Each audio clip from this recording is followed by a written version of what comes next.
Chick flicks, romantic comedies, rom-coms. You love them, you hate them, but we're here to eviscerate them. Welcome to the RomCom Killjoys podcast. I'm your host, Jonelle Walker. Now, let's get on with some feminist joy killing. Welcome back to the show, everyone. This week, it is the last week of Christmas in July, sadly. Yes, we are so happy you've stuck around with us for 5 weeks of Christmas in July. Not 12 days, not 25 days, but 5 frickin' weeks of Christmas in July. And to cap it all off, we're gonna have another first here on the podcast, which is our first film written by a neural network. Wait, did I say written by a neural network? I mean to say our first Netflix original. And to discuss this monumental piece of cinematic art with me is Eliza. Welcome back, Eliza. Hey, Jonelle. I am so excited to talk about this. What's the film we're talking about today, Eliza? Oh, we are going to be talking about the instant Netflix Christmas classic, A Christmas Prince. A Christmas Prince. A film that I have now seen twice and could not tell you the plot of. So here is our summary from Google. It is blissfully, thankfully short. Christmas comes early for an aspiring young journalist when she's sent abroad to get the scoop on a dashing prince who's poised to be king. So my question for you this week, Eliza, is what is this movie really about? But it's also kind of like, what the fuck is this movie? Yeah, fair enough. I mean, for starters, that explanation, calling the prince dashing, I think is already giving both the prince and the movie more credit than they deserve. This movie is basically someone was like, you know how everyone likes those bland Christmas movies and they've always got like some little thing that makes them different than the others. What if we made one of those, but we didn't put in any effort to make it good or interesting or different, and it was still a success? And then somehow that experiment worked. Right. I feel like this is going to be an interesting movie to talk about because half of what we can talk about is really what's in the movie, which is not a whole lot. And then the other half is really the mythos around this movie, which is, to your point, that it somehow succeeds and is part of a trilogy now, despite being basically empty. Like, it's an empty shell of a movie. Yeah, I mean, there's just nothing there. Like, it does have all of these pieces of other things. There's, Beauty and the Beast and The Prince and Me and National Treasure and everything like thrown into it, and yet none of those elements on their own or as a whole actually achieve anything. It's somehow you see all these things and none of them have any connection to each other, nor do any of them achieve anything on their own. So the whole thing is bland despite all of these strange elements. Maybe let's take it back to basics and start by thinking about what is this movie trying to tell us about dating and relationships? And also, what is it trying to tell us about Christmas? Let's start with dating and relationships, because maybe if we dive into these questions, we will find something substantial to discuss. Well, this movie certainly is telling us that you don't need to date in order to have a relationship, seeing as the prince and the main character, Amber, don't really court in any way and then get engaged after 2 weeks, in which she was lying to him the entire time about who she was, and in which he found out a whole bunch of things about himself that he hadn't known his entire life. And then they were like, yeah, that's fine, we can get married, we know everything we need to know. So apparently just being good looking and vaguely kind is enough to form long-lasting true love. Right. The wish fulfillment going on in this movie is a little bit unsettling in that, one, it's saying, okay, great, everybody wants to marry a prince. Let's just presume that that's the case, which is, I think, a presumption we are going to definitely talk about later on in this episode. Yes. Second, it is a good thing for a man to commit to you in extreme as soon as possible. Hmm. 3, all that you need for a relationship to succeed is a strong, unspoken connection. Right. Yeah, that strong unspoken connection, I think, is the strangest element of this movie when you really break it down, which is saying something because there's a lot of strange elements. But that's not an unusual thing for a romantic comedy to claim, to be like, no, they just had this, this frisson at the beginning, this chemistry, this whatever. But these two characters have basically no chemistry, and yet we're still expected to buy that belief system, right? And so it's like, literally, there's no reason they should be into each other except that we have informed you that they are into each other. He is a prince, she is a vaguely pretty and slightly clumsy, relatable American girl, and therefore they must be in love. Yes, that is the law. The hive mind has decided you're in love, to quote the great Rachel Bloom. It is sort of startling that the what the film tells us in the text is, I can't believe I just said the text for this film, but I did. That's gotta be a first. Lord. What it tells us in the text is that she is attracted to his quote vulnerability, Right. and he is attracted to the fact that she's present. I Yeah, guess. that seems to be it. There's another woman literally hurling her body at him throughout the entire movie, who he has apparently known his whole life, who is a member of the aristocracy, who it's expected for him to end up with, who seems intelligent and determined and interested in the crown. But then there's this other woman who's clumsy and nice to his sister. I'm trying to come up with other character traits of hers, but I'm failing. Right. And I think that that really gets at how much this film, and we've talked about this before on the podcast, about how some romantic comedies end up sort of being what I would call the Twilight face in a hole structure, which is that you have a main character that is so bland and relatable to a fault that it is really just so that the person watching can replace that character with themselves. Oh, absolutely. It's the Bella Swan. Exactly. So I think that begs the question of, okay, so what fantasy is this movie then offering our face in a hole viewer? And that is the fantasy of being a unremarkable person who is shined upon by a monarch. What's that about, Eliza? What is the appeal there? I've wrestled with this for a while because I always am trying to understand, a, why this movie in particular has such popularity, but why this trope in general does. And I'll admit that I myself am susceptible to it. I love stories about the British royal family.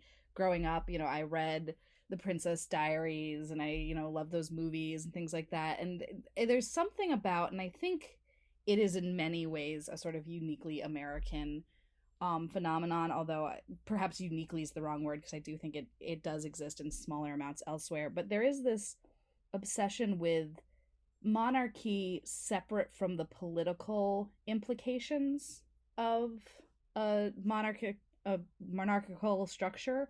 There's this sort of interest in kings and queens and princes and princesses as figureheads and as romantic structural elements that is truly separated from the political part of it, and somehow has sort of captured the imagination of the American spirit. It's like it's this thing that, because we don't have, we're completely obsessed with it. And so you get these stories where, these American women normally are sort of swept up into the world of aristocratic England, or of the monarchy of a small imaginary European country, or, that sort of thing. I mean, you even get it in things like Coming to America, which is, a black story, which normally these stories are very sort of white centric, but you get this like, oh, he's the prince of an African nation that we know nothing about, and therefore he's mysterious and interesting, but also wealthy and powerful. And you get this story over and over again, and almost always the political implications of the monarchy, which America historically removed itself from, are non-existent. Yeah, and I think that there's something intriguing about putting all of that history and context together with the prince at Christmas, additionally, right? Because as you're saying, the US is very detached from these ideas, the ideology of monarchy, theoretically. Um, and we're also, in some ways, or we're supposed to be, kind of ideologically detached from an idea of like a national spirituality or national religion.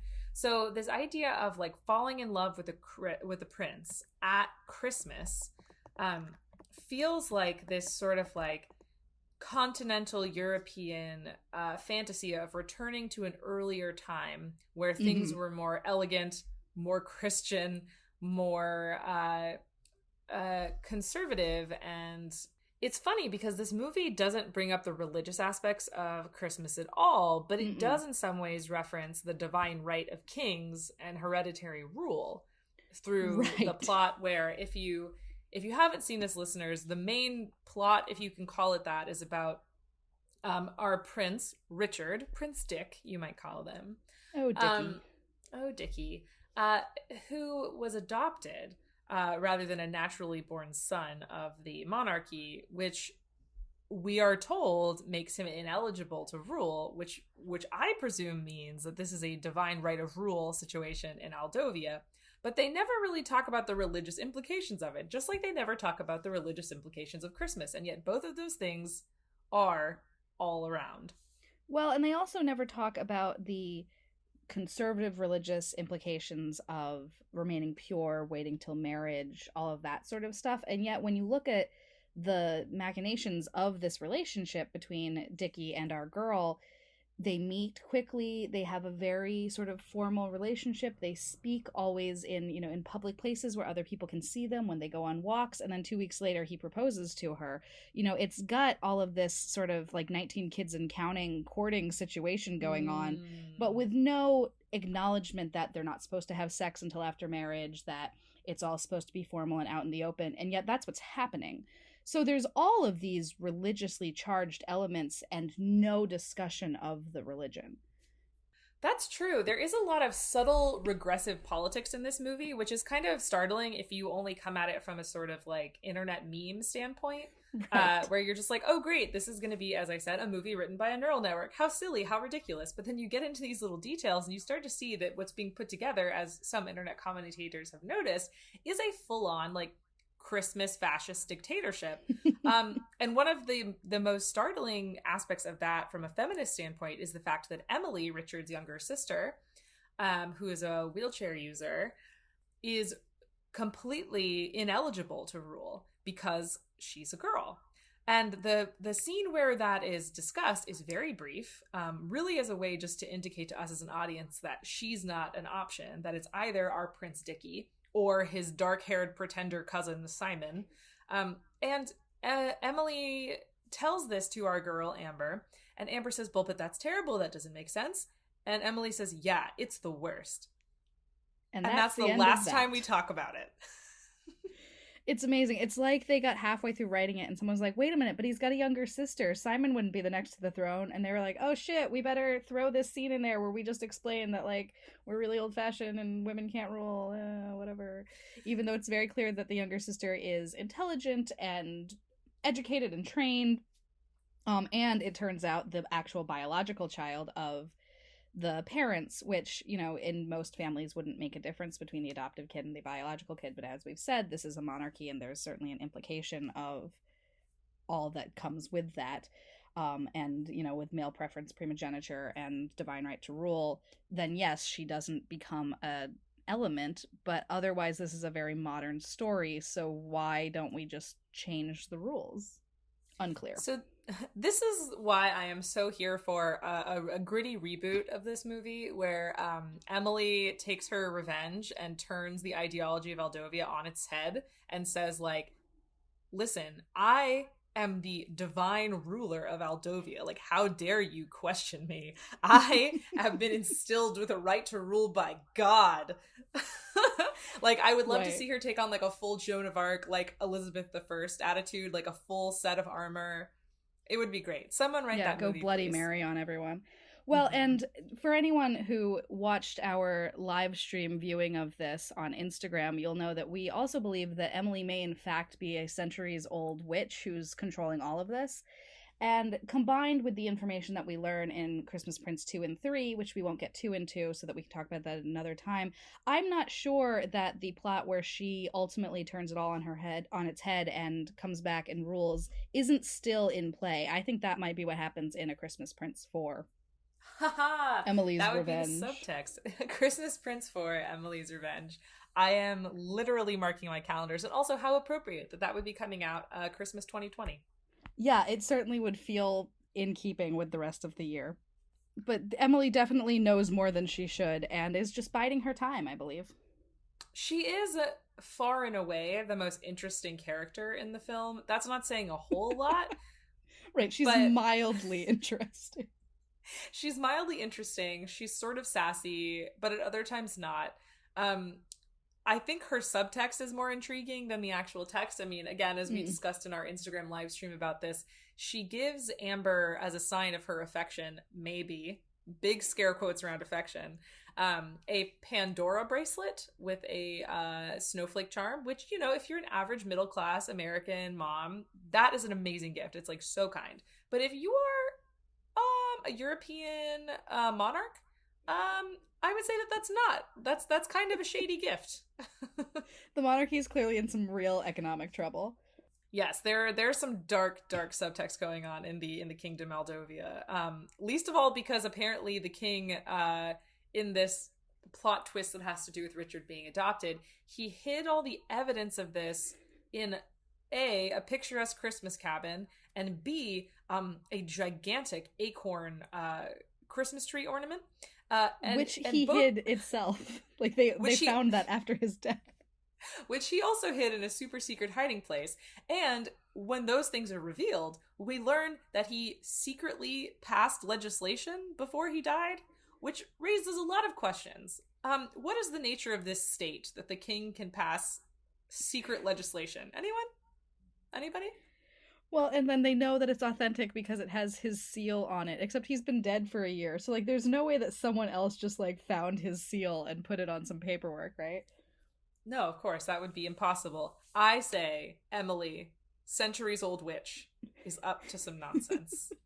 Well, and on the topic of Emily and this National Treasure-esque hunt for the adoption papers, I think going back to the neural network that wrote this movie and all of the elements from other movies it seems to ineffectually have in it, it's as if someone who had seen all of the most popular movies in history and understood none of them decided to write this movie because it has all these elements that we as intelligent viewers are supposed to just understand what they mean without actually giving us any real substance in order to back that up. You know, you have this relationship with Emily and with Amber who comes in and pretends to be her tutor, and theoretically Emily is inspired by Amber's differentness, by the way that she teaches differently and the way that she's kind, that's different than the family and whatever, and it inspires Emily to, you know, say all these nice things about her and give her gifts and talk her up to the family. And it's this sort of Sound of Music-esque moment of like, yes, the new nanny came in and changed everything, except that Amber doesn't do anything.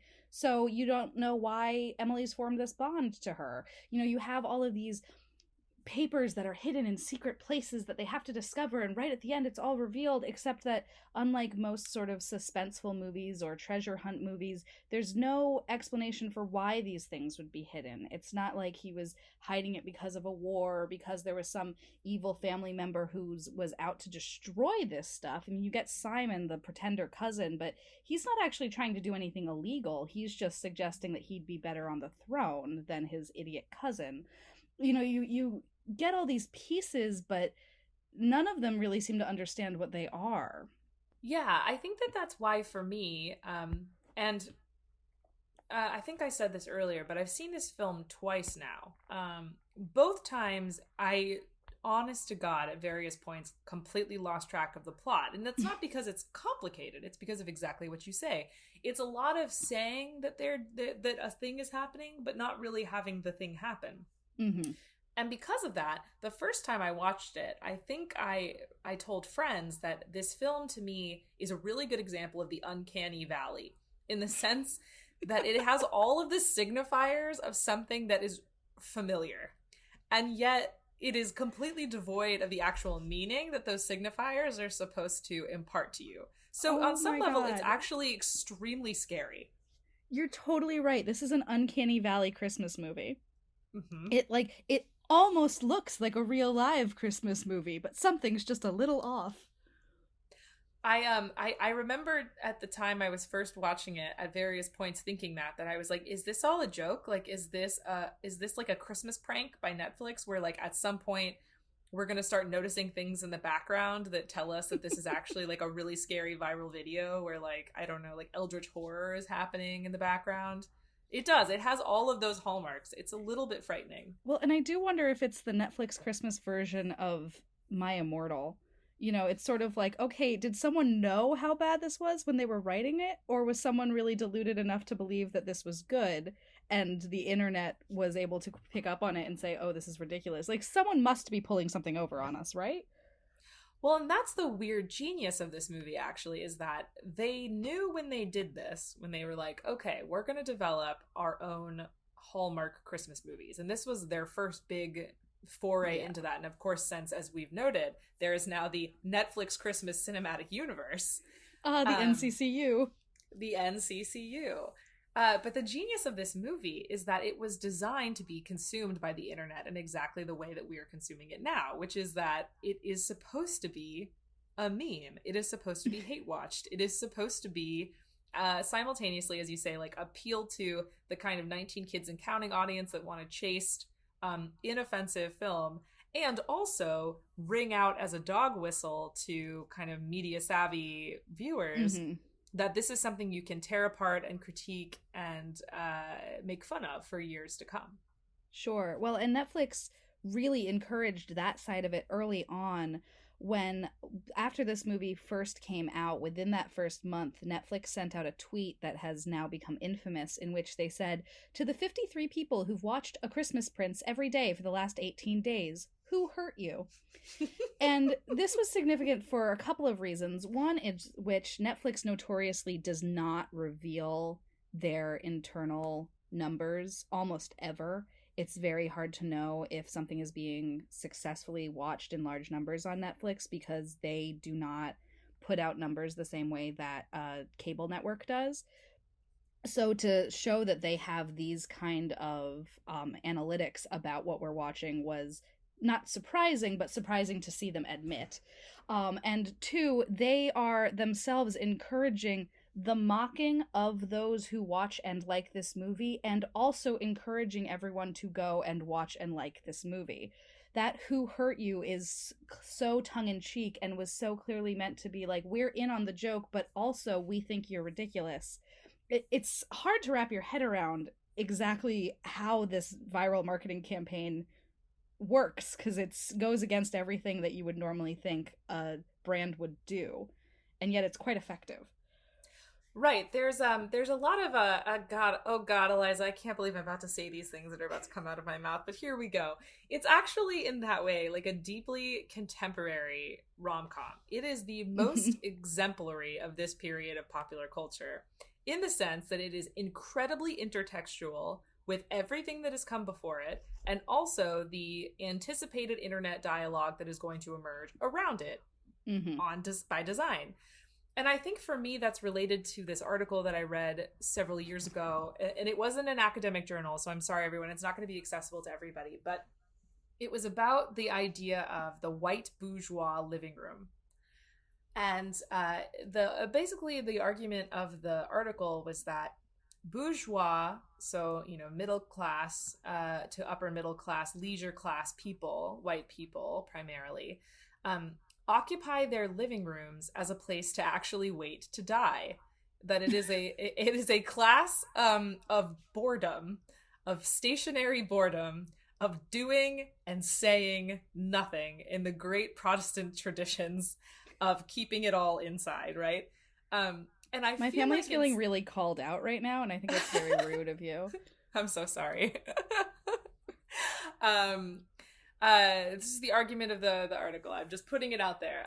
And I think that Christmas Prince, being that it is a film that people exclusively watch basically in their living rooms, is kind of a weird expression of that phenomenon. This idea that binge watching culture is like a kind of new bourgeois living room phenomenon. It is a waiting around. It is a literal wasting of time. So we find new and more exciting and more engaging ways to waste time. And Netflix has found exactly how to do that.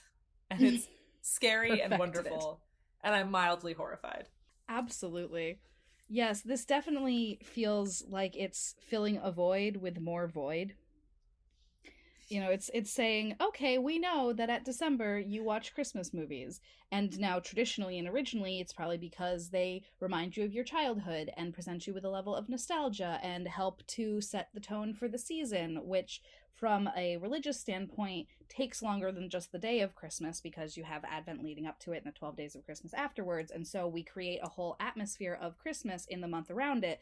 And yet that has now become, here are a bunch of empty movies that have the word Christmas in them that you'll now watch at Christmas, even though it has nothing to do with any of that. It doesn't have to do with the religious elements. It's not nostalgic for your childhood because it's new. It doesn't really, help to create the sense of the Christmas spirit because it's not about miracles or about giving. It's just about existing at Christmas. And so while you exist at Christmas, so too will this film. Yes, and I think that whole exact philosophy bleeds its way into our central romance too, right? Like, just like this movie is replacing the void with more void at a time that is supposed to be filled with great joy and mirth and giving and sharing, you have a couple who are not connected, but say that they're connected, falling in love, following the pattern. And I don't want to say that that's deeply representative of contemporary dating culture in the way that this film is deeply representative of contemporary pop culture, but I might be saying that. Yeah. Yeah, there's definitely, again, we keep coming back to it, but this idea that these two vaguely attractive heterosexual people will fall in love because they are placed on screen together isn't not how I sometimes feel when doing the dating app thing. Hmm. You're presented with 4 facts about a person. They're pretty general. It's I like to travel. I read these books everyone else has read. I work in finance. And then you're supposed to, from that, say, okay, well, they fit all of my checklist. Like, let's do this. This is the man or woman for me. And there's, we try not to, in our own lives, think that simplistically, but there's definitely times when we do. And the culture certainly encourages us to give into that. That is such an excellent point. It's really making me think through how Richard being a prince is the most defining characteristic that he has, right? Like if he were on a dating app, you would swipe right on him just because his profile says like prince with a crown emoji. And you would think like, this is the best I'm going to do in this field of criteria. Like Prince is the top. His next most defining characteristic in this movie is nice to children. The asterisk being, and actually shirks his duties, including duties that would help to raise money for the orphanage where the children live, in order to be nice to children. But what matters to this movie is he's nice to children. He's kind to his sister. He likes to have a snowball fight and go sledding. And that's it. Those are the details of his life that make this woman fall in love with him. Very and deep. What's funny about that is that almost gets at a criticism of the divine right to rule. Like it's almost getting at like, oh well, Richard wasn't born to be a king because he doesn't care about his duties. He just wants to be like, I don't know, like a chill dad who like loves Christmas. He could be a diner owner with Amber and help her run her father's diner in New York. Right. But instead, no, he has to become the king because the plot demands it. Not because that makes sense for his character in any way. He has to become the king, and by becoming the king, he will become an appealing man. Not because he takes on responsibility or because he cares for the well-being of the entire country beyond the small group of children he has a snowball fight with. No. It is becoming a king that is going to make him into a good person. And isn't that, after all, the whole problem with monarchies in general? Right. And if this movie wanted to be subversive, which it doesn't, but if it wanted to, it wouldn't even be difficult for him to do it because it's all set up right there. You've got this scene where Emily says, I'm not allowed to inherit because I'm a woman. You have at the beginning, they claim that Dickie is uninterested in the crown. You don't really see that as time goes on, but they say, oh, he's just a playboy who doesn't really want to take on responsibilities. And then you see him being kind to Amber and to the kids and but not really interested in taking on responsibility, and she's got this normal life back in New York where her dad owns a diner and she works for a kind of like trashy online magazine. And he could, after discovering that his father has given him the power to rule and whatever, decree that he's stepping down and that women can rule and that it's going to pass to his sister, and then his sister becomes queen and he moves to New York and lives a nice quiet life with this woman who he's fallen in love with. And you would only have to change the last like 3 scenes of the movie and the whole thing would be much more interesting. Absolutely. And in fact, I think that their development as characters would be so much better and more honest, right? Like Amber talks throughout the whole movie about how devoted she is to her journalism career, up to and including the fact that she risks being arrested in a foreign country in order to break into the castle and get her story, right? So we are supposed to be believing that she's this, gumshoe reporter. But then in the end of the film, it's pretty clear that she's going to give all of that up. And in fact, Yes. she walks out on her job. Right. Period. And that's the end of that. And, in you don't really know where she's going from there. There's not even a scene where she's like talking to her friends and she's like, well, I do have to reevaluate some things in my life, but I'm excited to work on me. Or, like it doesn't feel like she's making proactive decisions about her life. She's just letting the world continue to happen around her, as is this man who she's going to marry, who's a king. And he's a king who's just letting the world happen around him. In The Prince and Me, which is also a movie that certainly has plenty of faults, but there's a whole plot line about the young, irresponsible prince learning to take control of his country's problems and care about his people. So you believe that he's moving in a direction that will improve both him and his country. I don't believe that about Dickie or Amber at all. No. It is unclear what either of them really care about, except for maybe Christmas. They both Definitely do seem Christmas. to really enjoy Christmas. And isn't that what it's all about? Christmas is what it's all about. I think we should wrap up our conversation by returning briefly to what I think is the biggest feminist question about this movie. And it is, why should women want to be princesses and queens? Why should we want that? What is the value proposition of that? Well, in this movie, it seems to be because you get to occasionally wear a ball gown. I suppose there's probably something deeper there, but this movie, that's really the only claim. And I guess live in like a decently nice castle that on the inside kind of just looks like an especially big house. But there is this, as we talked about before, this fantasy of going from being the normal person to then ruling a country, or at least sitting on the right hand of the man who does. And I'm not totally sure why. There's the drama of it, I think, is appealing. The harkening back to the olden days, I think, is appealing for the ideas of formality and beauty and grace and an interesting social structure, if not a very good one.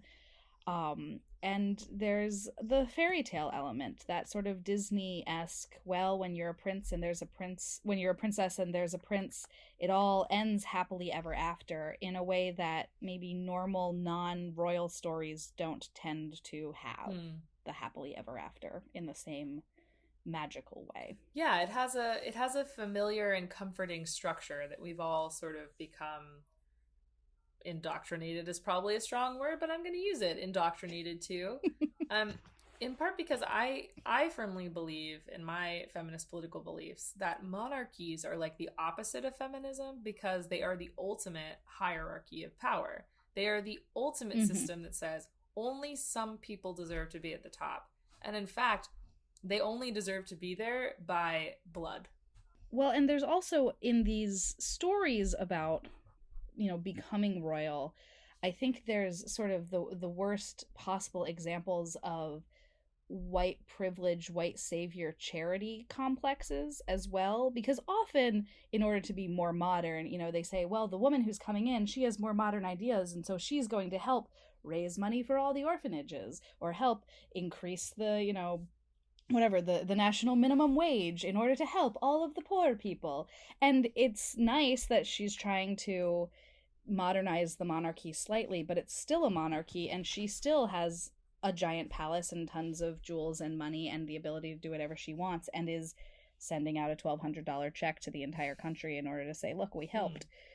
So there's a fantasy of helping without hurting yourself that is also very ingrained into this type of a story. Yeah, and I think that even that idea of like helping without hurting yourself, even I find sneaks into some of our social media discourse. As much as I love calling my friends queens, and I do all the time, it does sort of perpetuate this idea that, like, I don't know, that you want to be this sort of glamorous pedestal occupying person who's like fabulous and gives to the lessers, the peasants, as they say in the movie. And is that really what we want to do? Maybe sometimes. Maybe on your birthday.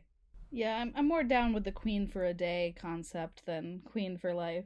Let's transition. First, we want to give a shout out to our patrons on Patreon who have made this the merriest Christmas in July. We love you. And you are Bob and Esther, Sean, M, Robert, and eternally bored Trey. Thank you very kindly. Thank you guys so much. Great. Now it's time for our antidotes. What void would you like to offer, Eliza, to counter this void? Well, I think I am going to suggest, I mentioned it earlier today, but I am going to suggest going and watching Coming to America, which is just a really fun movie. It is enjoyable and actually funny. It's actually comical. It's got a message about kindness and charity and all that kind of stuff. And at this point, it's also a really fun throwback piece, which is great. So go watch Coming to America and watch a much better Prince story. The other thing I would suggest, if you hate watching A Christmas Prince, go onto YouTube and go to Jenny Nicholson's channel. She is a person who talks about pop culture in a lot of different ways, and she has an excellent 20-minute video talking about A Christmas Prince and A Christmas Prince 2 that is one of the funniest videos on YouTube. She posits that this all takes place in a horror world in which Christmas is all year round, and her evidence for it is honestly pretty compelling and convincing. So go listen to Jenny Nicholson and watch all of her other videos as well. I have two antidotes for this film. Double your trouble for this last day of Christmas in July. The first is a YouTube video by the great content maker PhilosophyTube. The video is called "Why Does Britain Still Have a Queen?"